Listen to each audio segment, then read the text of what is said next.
As Republicans are gathering in Milwaukee for the RNC, we're about an hour and a half west in Ripon, Wisconsin. This is Mandy Kimes, the executive director of the local Chamber of Commerce.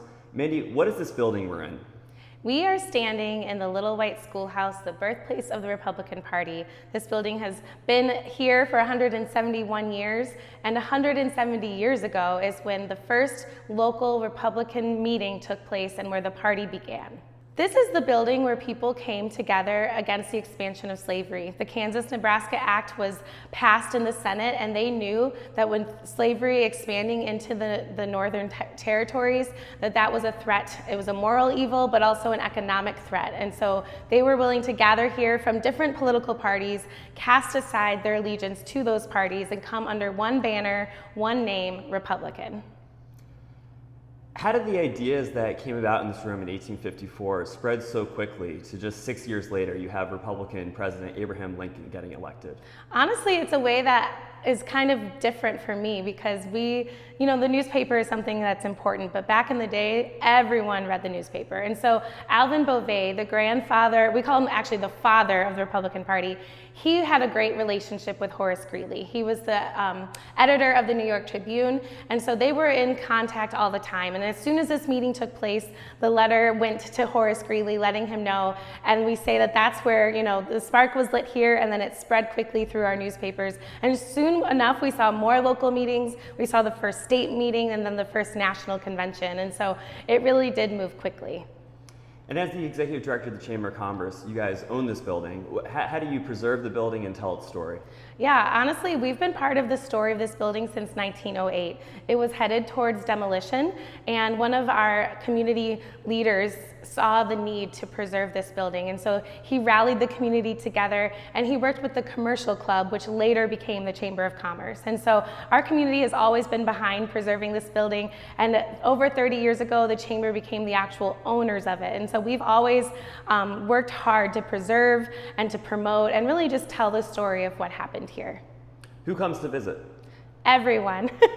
Sometimes people come when they are just on the way to vacation. We're really close to many great vacation spots here. But sometimes people come really intentionally and they want to know more about the Republican history. Sometimes people come and they've been dragged by their friends and they think, this isn't for me, I'm not going to enjoy this. And they find that really the history that happened here is inspiring, whether they're really into politics or history or not at all. And are you seeing an uptick with all the delegates coming in? Oh yeah, we have so many people coming through our doors. We have delegates that have already been here, ones that are planning on coming, and we hope many people will make the trip. It's only an hour and a half, and a lot of people are just interested in what this place means and what happened here, and so we are ready to greet our visitors for sure.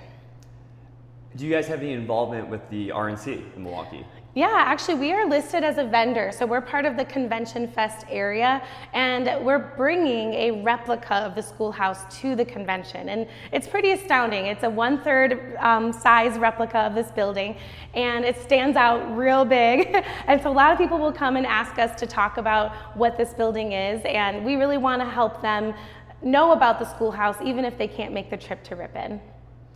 Obviously, Republican parties change over time. What do you think the people who gathered here in 1854 would think of today's Republican Party?